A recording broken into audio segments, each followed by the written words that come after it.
Hallelujah. Hallelujah. Thank God for this wonderful day again. मैं इस सुंदर समय के लिए धन्यवाद देता हूँ।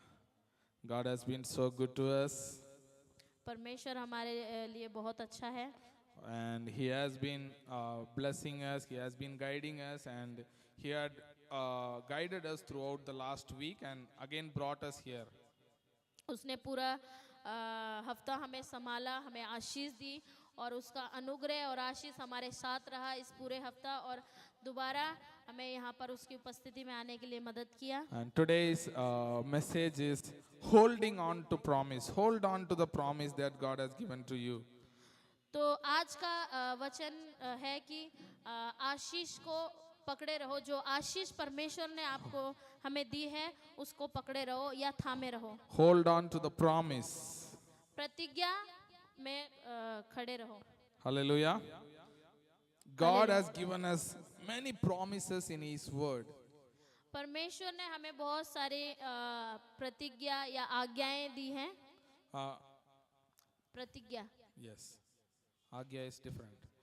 So God has given us many promises in His Word, and many times we people we could not experience that promises in our life.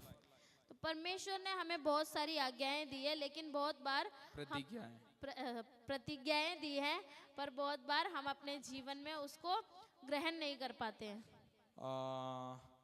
God said, "I will bless you." जैसे परमेश्वर ने कहा मैं तुम्हें आशीष दूंगा। And even Ephesians chapter 1 verse says, "You have been blessed with every spiritual blessings." वचन में इफिसियों का 1 में भी कहता है कि मैं तुम्हें हर एक आत्मिक आशीषों से आशीषित करूंगा। Read please. Ephesians chapter 1 verse 3. Ephesians अध्याय 1 का 3 पढ़िए। उसमें लिखा है मैं हर एक आत्मिक आशीषों से आशीषित हूँ। इफिसियों 1 का 3। हमारे प्रभु यीशु मसीह के परमेश्वर और पिता का धन्यवाद हो कि उसने हमें मसीह में स्वर्गीय स्थानों में सब प्रकार की आत्मिक आशीष दी है। आशीष दी है। परमेश्वर ने हमें हर आशीष से आशीषित कर चुके हैं। फिर भी कहीं बार हम परमेश्वर के आशीषों को हमारे जीवन में अनुभव नहीं कर पाते हैं। ठीक है, तो वो क्यों है? बहुत सारे वायदा हैं। तो आज परमेश्वर ने एक व्यक्ति को एक वायदा दिया। God has given one promise to a person from the Bible, so we are going to meditate about him. तो बाइबल में परमेश्वर ने एक व्यक्ति को आशीष दिया, आज हम उसके बारे में सीखेंगे। He gave a promise to a person. उसने एक परमेश्वर ने प्रतिज्ञा दी। And we are going to see how that promise fulfilled in his life. हम देखेंगे कि उसके जीवन में वो परमेश्वर की प्रतिज्ञा कैसे Read Genesis chapter 12 verse 2 and 3.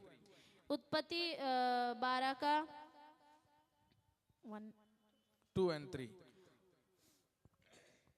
2 और 3 पढ़ेंगे। I will make you into a great nation. I will bless you and make your name great. और मैं तुझे एक बड़ी जाति बनाऊंगा और तुझे आशीष दूंगा और तेरा नाम महान करूंगा। You will be a blessing. और तू आशीष का मूल होगा। I will bless you whoever blesses you. मैं तुझे आशीष दूंगा और उन्हें मैं आशीष दूंगा। And whoever curses you, I will curse. और जो तुझे कोसेंगे या श्राप देंगे मैं उन्हें श्राप दूंगा। And all peoples on earth will be blessed through you. और भूमंडल के सारे कुल तेरे द्वारा आशीष पाएंगे। Hallelujah. This is the promise that God has given to Abraham. ये वायदे, ये प्रतिज्ञा थी जो परमेश्वर ने अब्राहम को दी। When God gave this promise to Abraham, Abraham did not have a child. जब ये प्रतिज्ञा परमेश्वर ने अब्राहम को दी थी, तब अब्राहम के पास में कोई संतान नहीं थी। But God, what He promised, I will make you great. उस समय परमेश्वर ने अब्राहम से कहा कि मैं तुझे महान बनाऊंगा। I will make you a great nation.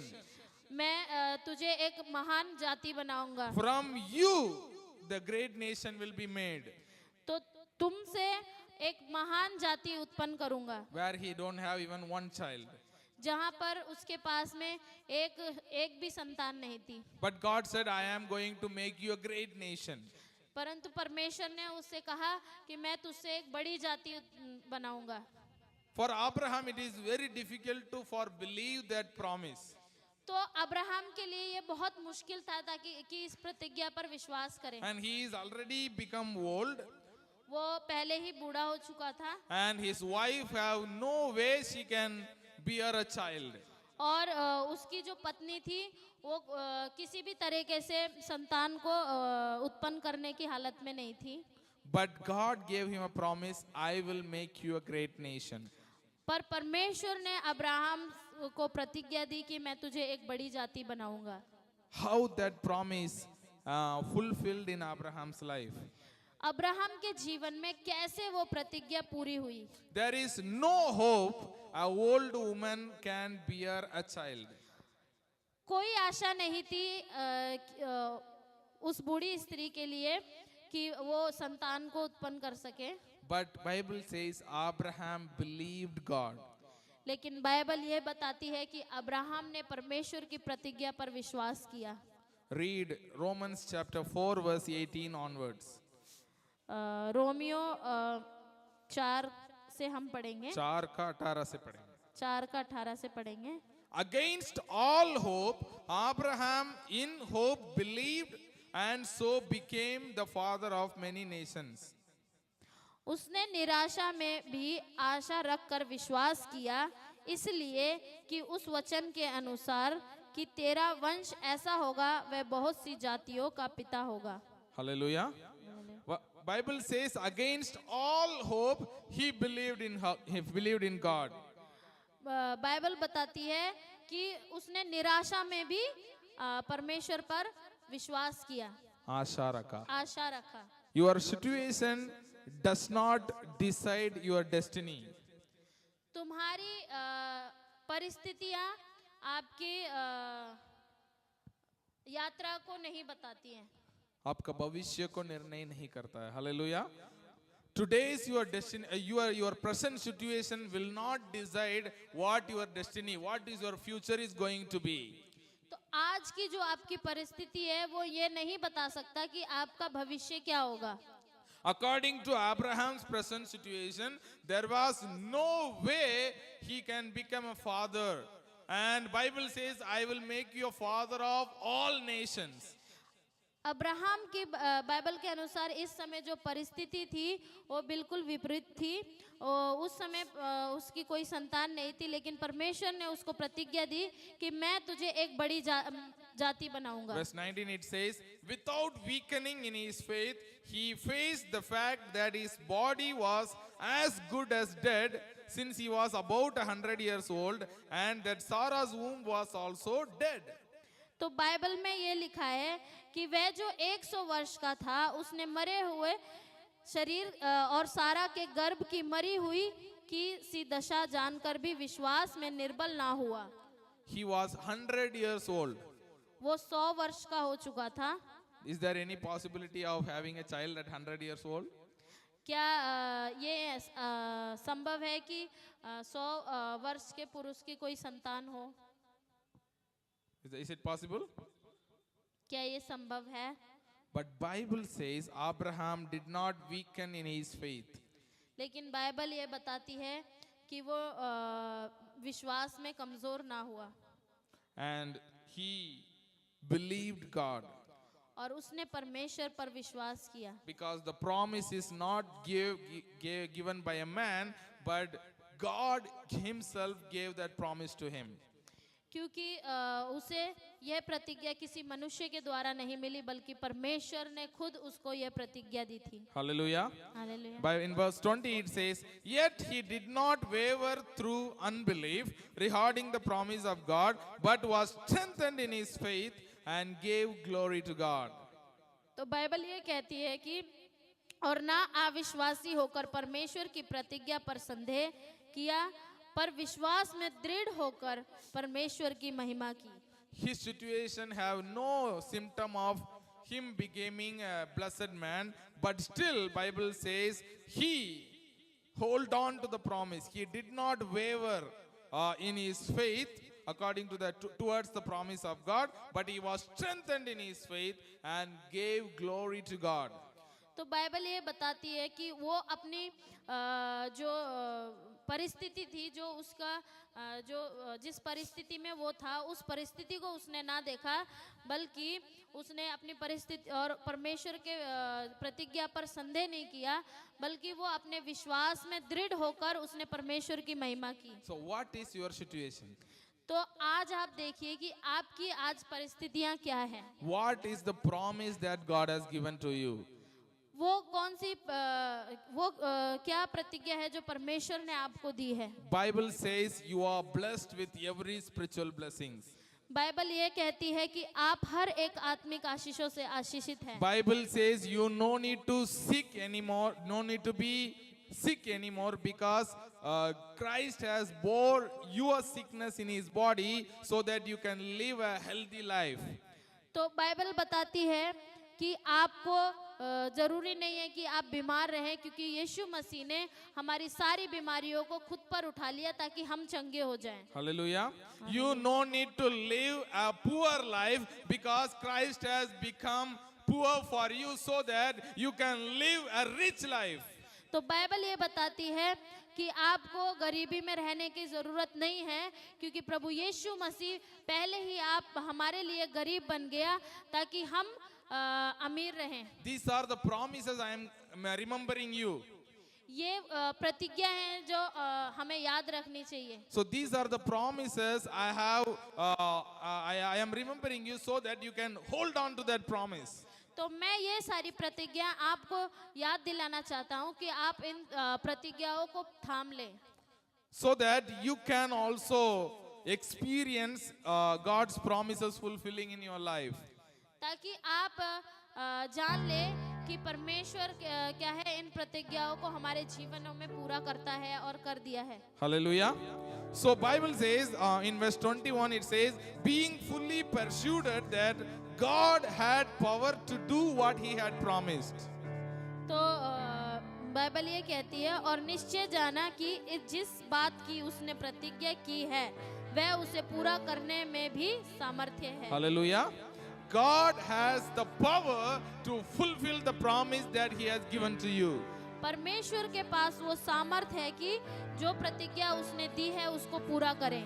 So you no need to be living in a suffering life, because Jesus already bore your suffering in the cross. तो हमें अपनी परेशानियों में रहने की आवश्यकता नहीं है, क्योंकि प्रभु यीशु मसीह ने पहले ही हमारे सब परेशानियों को अपने ऊपर उठा लिया। Hallelujah. Hallelujah. Hallelujah. So that we can live a blessed life. ताकि हम एक आशीषित जीवन व्यतीत कर सकें। Bible says Jesus became a curse for us so that we can live a blessed life. Bible कहती है कि यीशु मसीह हमारे लिए श्रापित हो गया ताकि हम श्राप मुक्त जीवन जी सकें। Because Abraham believed in his promises. क्योंकि अब्राहम ने उस परमेश्वर की प्रतिज्ञा पर विश्वास किया। Abraham had strong faith in God. Abraham के पास एक मजबूत विश्वास था परमेश्वर के प्रति। That's why प्रति। in verse 22 it says it was credited to him as righteousness. तो बाइबल ये कहती है कि इस कारण यह उसके लिए धार्मिकता गिना गया। And in verse 23 it says it was credited to him, were written not for him alone but also for us, to whom God will credit righteousness for us who believe in him who raised Jesus Christ our Lord from the dead. और ये 23 और 24 में ऐसे कहता है कि और यह वचन विश्वास उसके लिए धार्मिकता गिना गया, ना केवल उसी के लिए लिखा गया वरन हमारे लिए भी, जिनके लिए विश्वास धार्मिकता गिना जाएगा, अर्थात हमारे लिए जो उस पर विश्वास करते हैं जिसने प्रभु यीशु मसीह को मरे हुओं में से जिलाया। So now what happened? God gave a promise to Abraham. तो अभी क्या होता है कि परमेश्वर ने अब्राहम को प्रतिज्ञा दी। I will give you a son. तो परमेश्वर ने कहा कि मैं तुझे एक पुत्र दूंगा। Firstly, Abraham said, okay, God, you will make me a great nation. I believe that. And he hold on to promise. But when the time goes on, it takes like 5 years, 10 years, then Abraham, he started thinking, really, will I be a great nation? तो जब परमेश्वर ने Abraham को प्रतिज्ञा दी कि मैं तुझे एक पुत्र दूंगा, फिर उसके बाद में 5 साल हो गए, 10 साल हो गए, तो अब्राहम अपने मन में विचार करने लग गया, क्या सचमुच में परमेश्वर मुझसे एक बड़ी जाति उत्पन्न करेगा? He started doubting, and one day he went to the Lord and he told, Lord, I don't have any son. I think my servant Eliezer will be the heir who will be taking my inheritance after me. तो एक दिन वो प्रभु के पास में आया और कहा कि प्रभु, मेरे कोई संतान नहीं है, शायद हो सकता है मेरा दास एलियाजर उसके द्वारा मेरी जातियां, मैं शायद जाति में आप मेरे द्वारा मेरे दास के द्वारा जाति को बढ़ाओगे. Read Genesis chapter 15 verse 3. हम उत्पत्ति 2 and 3. Genesis 15 verse 2 and 3. 15 का 2 और 3 पढ़ेंगे.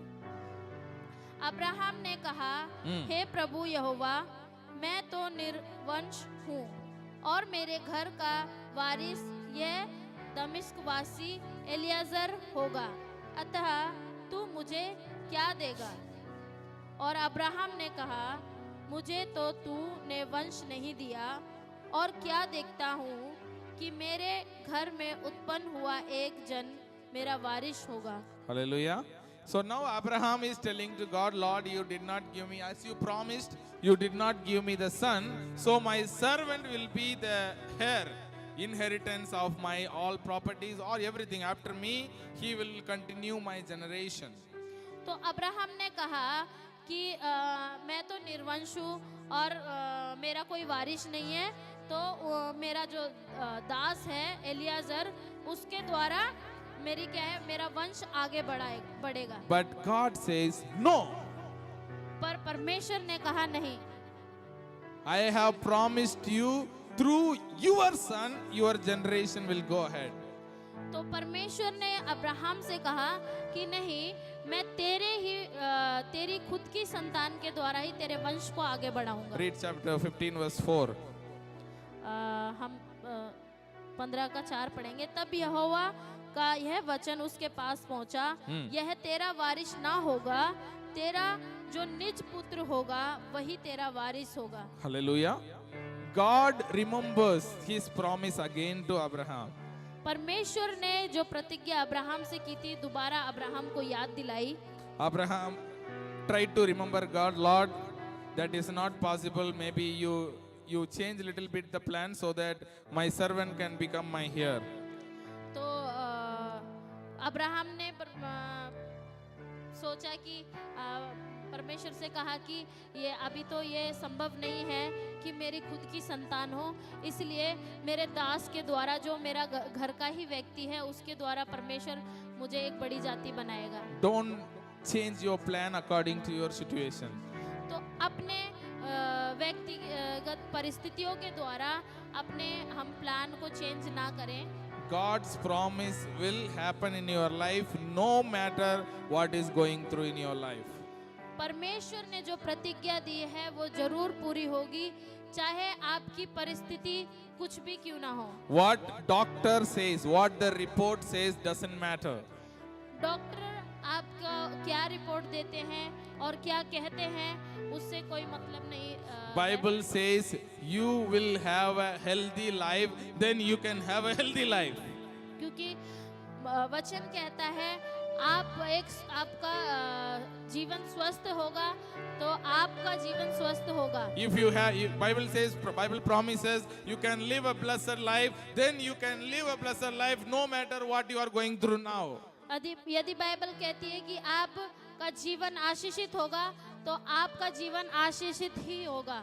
Then again after some time Abraham had a doubt. फिर दोबारा अब्राहम को दोबारा एक संदेह आया. And her wife told, okay, Abraham, take my servant again I think I am already old. I will not be able to have a child again. So Abraham took his wife's servant and she gave birth to a son. तो जब दोबारा उनके हृदय में संदेह आया तो Abraham की जो पत्नी थी सारा, उसने अपनी दासी को अब्राहम के पास भेजा ताकि उसके द्वारा उनकी संतान उत्पन्न हो सके। And she gave birth to a son. और उसने एक पुत्र को जन्म दिया। And again Abraham went to the Lord. Lord, is this the one who is going to be my heir? फिर दोबारा अब्राहम परमेश्वर के पास गया और उसने कहा कि परमेश्वर यही वो पुत्र है जिसके द्वारा आप मेरी संतान मेरे वंश को आगे बढ़ाएंगे। But God again remembered him his promise. लेकिन परमेश्वर ने दोबारा अब्राहम से अपनी प्रतिज्ञा याद दिलाई। He told, no, your wife Sarah will bear you a son and he will make you a great nation. तब परमेश्वर ने दोबारा अपनी प्रतिज्ञा याद दिलाई और उसने कहा कि नहीं, तेरा खुद का पुत्र ही जो सारा के द्वारा उत्पन्न होगा, उसी के द्वारा मैं तुझे एक महान जाति बनाऊंगा। Hallelujah. So that is the promise of God. तो ये परमेश्वर की प्रतिज्ञा थी। So God tell to Abraham, read Genesis chapter 18 verse 10. फिर परमेश्वर ने अब्राहम से कहा, हम उत्पत्ति 18 का 7 पढ़ेंगे, 10 पढ़ेंगे। उसने कहा, मैं वसंत ऋतु में निश्चय तेरे पास फिर आऊंगा और तेरी पत्नी सारा के एक पुत्र उत्पन्न होगा। सारा तंबू के द्वार पर जो अब्राहम के पीछे था सुन रही थी। अब्राहम और सारा दोनों बहुत बूढ़े थे और सारा का मानसिक धर्म बंद हो चुका था, इसलिए सारा मन में हंस कर कहने लगी, मैं तो बूढ़ी हूँ। Now Abraham again, there is a test came to him, and now the angel of the Lord, that is God, is speaking to Abraham, telling him that next year I will come and your wife Sarah will have a son. तो परमेश्वर का दूत एक Abraham के पास आता है और उससे कहता है कि अगले साल बसंत ऋतु में फिर से मैं आऊंगा, तब तेरी पत्नी एक पुत्र को जन्म देगी। That time Sarah was 99 years old. उस समय जो सारा थी वो 99 वर्ष की थी। And she was laughing at herself. और वो अपने आप में हंसने लगी। Can I give birth to a son? क्या मैं पुत्र को जन्म दे सकती हूँ? And verse 14. और 14 में ऐसा लिखा है, Is anything too hard for the Lord? क्या यहोवा के लिए कोई भी काम कठिन है? Is anything difficult for the Lord? क्या कोई काम है जो परमेश्वर के लिए कुछ भी मुश्किल है? I'm asking to you. मैं तुमसे पूछ रहा हूँ, क्या परमेश्वर के लिए कोई चीज मुश्किल है? क्या परमेश्वर के लिए कोई मुश्किल? उस 100 साल औरत से बच्चा उत्पन्न करवाना परमेश्वर के लिए संभव है।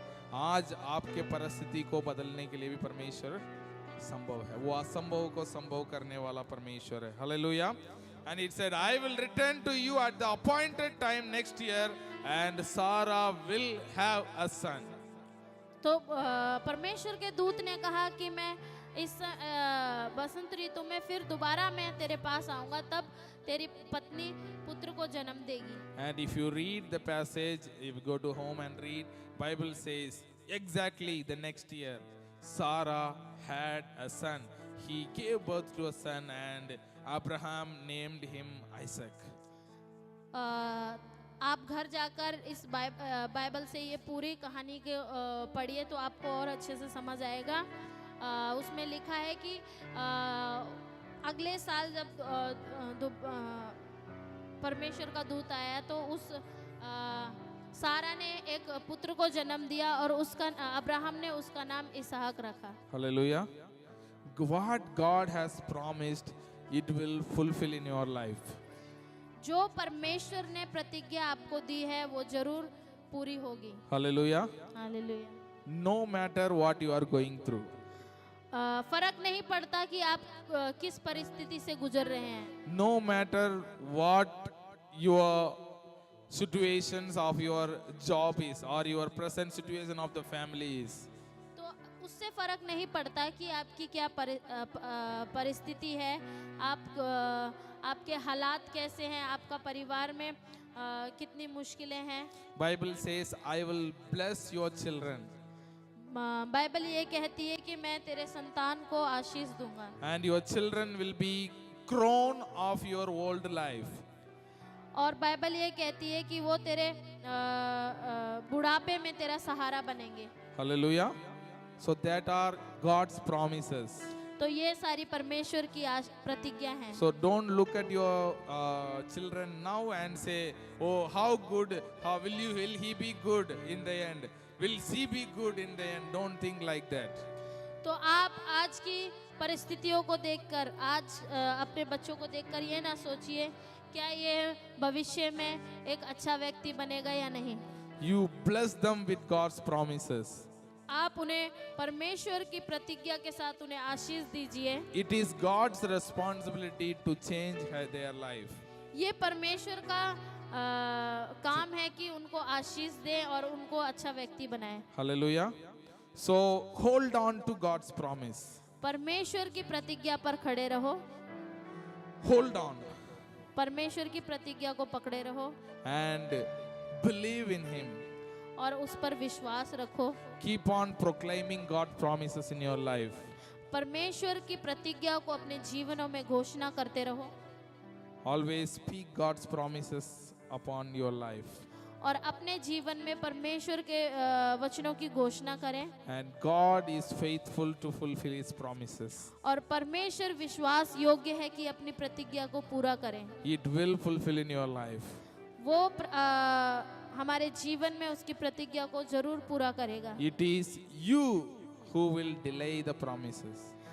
ये हम हैं जो उसकी प्रतिज्ञाओं को अपने जीवन में लागू होने के लिए देरी करते हैं। People of Israel, they can reach the promised land within 40 days, but because of their unbelief, they stayed there for 40 years. Israel के लोग जो प्रतिज्ञा का देश था उसमें वो 40 दिन में पहुंचने वाले रास्ते में उन्होंने अपने अविश्वास के कारण 40 साल लगाए। But God said, okay, you can go directly. लेकिन परमेश्वर ने कहा आप डायरेक्टली जा सकते हैं। But they went after 40 years. लेकिन वो उन्हें पहुंचते पहुंचते 40 वर्ष लग गए। God want to bless you. परमेश्वर आपको आशीष देना चाहता God है। want you to live a blessed life. परमेश्वर चाहता है कि आप एक आशीषित जीवन God जिए। want you to live a healthy life. परमेश्वर चाहता है कि आप एक तंदुरुस्त जीवन जिए। God want you to be a blessing for others. परमेश्वर चाहता है कि आप देशों के लिए एक आशीष का कारण बने। You have to be a blessing for your family members. परमेश्वर चाहता है कि आप अपने परिवार के लिए आशीष का कारण You are बने। a blessing to the people around you. परमेश्वर चाहता है कि आप अपने आसपास में उन लोगों के लिए आशीष का कारण बने। Hold on to the promise. परमेश्वर की प्रतिज्ञा को पकड़े रहो। No matter whatever the situation is. फर्क नहीं पड़ता कि आपकी क्या परिस्थिति है। Speak God's word to your situation. आप अपनी परिस्थिति को परमेश्वर का वचन बोलिए। Mark chapter 11 verse 23 it says, speak to your mountain. मरकुस 11 का 24 बोलता है 23 कहता है कि आप अपने पहाड़ को आज्ञा दीजिए। Until when we have to speak? कब तक हमें बोलना है? Until or unless that problem disappear from your life, keep on proclaiming God's promises in your life. जब तक आपके जीवन से वो परेशानी उखड़ के नहीं चली जाती है तब तक आपको बोलते रहना है। Until or unless God's promise fulfill in your life, keep on proclaiming God's promises. जब तक परमेश्वर की प्रतिज्ञा आपके जीवन में पूरी नहीं हो जाती है तब तक आपको वो प्रतिज्ञा को बोलते रहना है। No matter you are seeing the situation changing or not changing, keep on speaking God's word. चाहे आप देखें परिस्थिति को बदलते हुए या ना बदलते हुए फिर भी आप बोलते रहिए। Keep on speaking God's word. आप परमेश्वर के वचन को बोलते रहिए। His promise will become reality in your life. उसकी प्रतिज्ञा आपके जीवन में हकीकत बन जाएगी। Let us stand together and praise God for some time. आइए हम सब खड़े होकर परमेश्वर की महिमा करेंगे। Remember God's promises in your life. परमेश्वर की प्रतिज्ञा को अपने जीवन में याद करिए। I will make you head, not tail. परमेश्वर ने कहा कि मैं तुझे सिर ठहराऊंगा, पूछ नहीं। You will be a blessing for the nations. तुम देशों देशों के लिए आशीष का कारण बनोगे। You will give, you will not lend.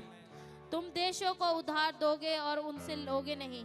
And you will be a blessing for others. और तुम दूसरों के लिए एक आशीष का कारण बनोगे। You will have a healthy life. और तुम स्वस्थ जीवन जियोगे।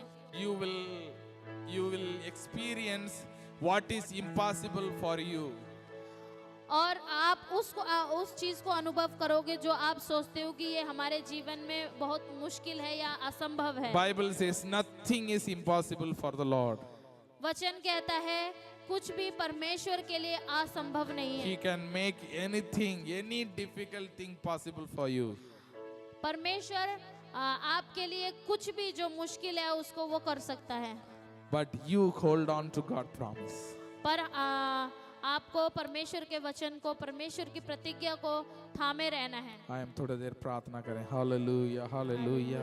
उसका वायदा कभी ना अधूरा रहेगा। आपका जीवन में जब तक उसके वायदा पूरा ना हो तब तक उसके वायदा पर खड़े रहें। उसके वायदा जब तक आपके जीवन के हकीकत ना बन जाए तब तक उसके वायदाओं में स्थिर खड़े रहें।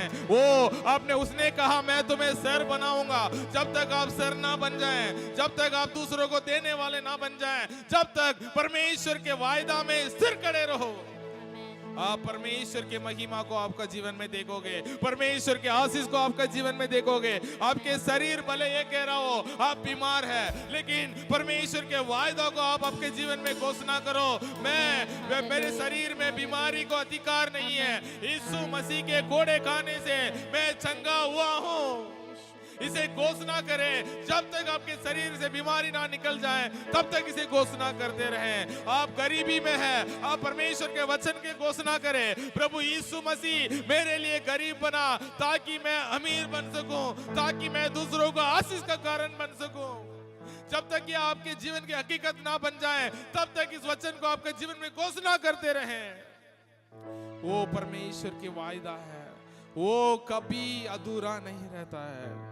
यदि जितने भी लोग उस पर विश्वास, वचन कहती है यदि तुम विश्वास करोगे, परमेश्वर की महिमा को अपने जीवन में देखोगे। निर्णय कीजिए, परमेश्वर मैं आपके वचन पर विश्वास करता हूं, विश्वास करती हूं। परमेश्वर आपका वचन मेरे जीवन में पूरा होगा। लोग कुछ भी कहें, तू जिंदगी में आगे नहीं बढ़ सकता है, तू बीमारी में रहेगा, तू श्रापित है, लोग आपको कह सकते हैं, लेकिन परमेश्वर का वचन कहती है आप आगे बढ़ोगे, आप आशीषित रहोगे, आप दूसरों को आशीष का कारण बनोगे। इस पर दृढ़ बने रहो। एक दिन पूरा दुनिया देखते रह जाएगी, आप परमेश्वर के महिमा को अपने जीवन में अनुभव करोगे। Hallelujah, hallelujah, hallelujah, hallelujah. असंभव भी संभव है, प्रभु तेरा वचन से। असंभव भी संभव है, प्रभु तेरा वचन से।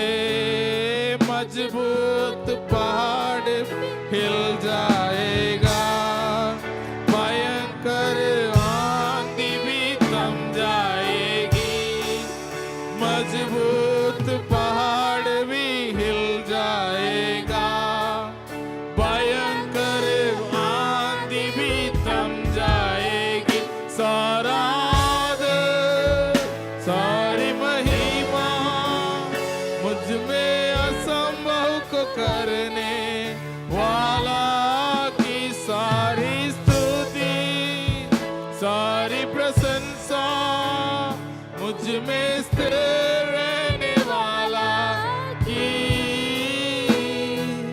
मेरे लिए खड़ा यीशु की, मेरा पक्ष लेने वाला यीशु की।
असफल हुआ, मैंने लिया हर निर्णय, एक बात असफल हुआ। मेरे लिए दिन रात मेहनत करने वाला, सात कड़े सफल बनाने वाला, ओहो मेरे लिए दिन रात मेहनत करने वाला, सात कड़े सफल बनाने वाला, सारा आदर हाथ को उठाकर महिमा, मुझ में असंभव को करने वाला की सारी स्तुति, सारी प्रशंसा ओ मुझ में स्थिर रहने वाला की, मेरे लिए खड़ा यीशु की, मेरा पक्ष लेने वाला यीशु की, ओ मेरे लिए खड़ा यीशु की, मेरा पक्ष लेने वाला यीशु की।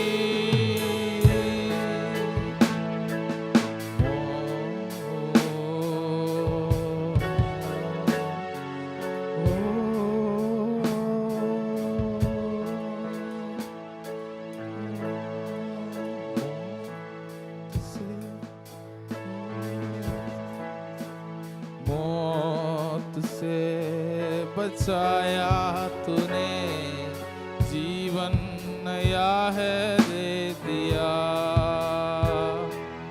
नाम लेख पुकारा मुझे, महिमा से मुझको भर दिया,